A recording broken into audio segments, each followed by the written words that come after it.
ഒരു നാടിൻ്റെ മുഴുവൻ പ്രാർത്ഥനകൾ സഫലം.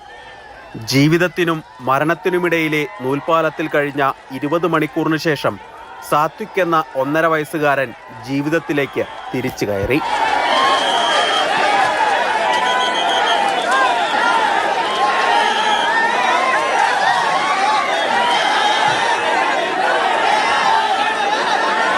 ഇന്നലെ ഉച്ചയോടെയാണ് വീട്ടുമുറ്റത്ത് കളിച്ചുകൊണ്ടിരുന്ന കുഞ്ഞ് കുഴൽക്കിണറിൽ വീണത്.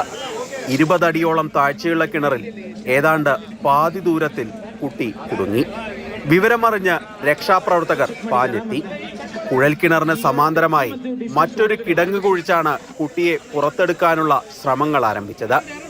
പിഞ്ചു കുഞ്ഞ് അത്രയും നേരം അതിജീവിക്കുമോ എന്നതായിരുന്നു ആദ്യ വെല്ലുവിളി. കുട്ടി ബോധരഹിതനാകാതെയും നോക്കണം.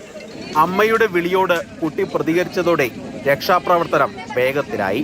ഇന്നലെ രാത്രി മുഴുവനും ഇന്ന് ഏതാണ്ട് പകുതി പകലും നീണ്ട രക്ഷാപ്രവർത്തനത്തിനൊടുവിൽ ഉച്ചയ്ക്ക് 12 മണിയോടെ കുട്ടിയുടെ അടുത്തേക്ക് രക്ഷാപ്രവർത്തകരെത്തി. 2 മണിയോടെ സാത്വിക് പുറത്തേക്ക്. അടിയന്തര വൈദ്യസഹായം നൽകി നേരെ ആശുപത്രിയിലെത്തിച്ചു. കുഞ്ഞിന് കാര്യമായ പരിക്കുകളില്ല എന്നത് ആശ്വാസം. മൃത്യുവിനെ ജയിച്ച കുഞ്ഞിന് മൃത്യുഞ്ജയ സാത്വിക് എന്ന് നാട്ടുകാർ പേരിട്ടിട്ടുണ്ട്. മാതൃഭൂമി ന്യൂസ്, ബംഗളൂരു.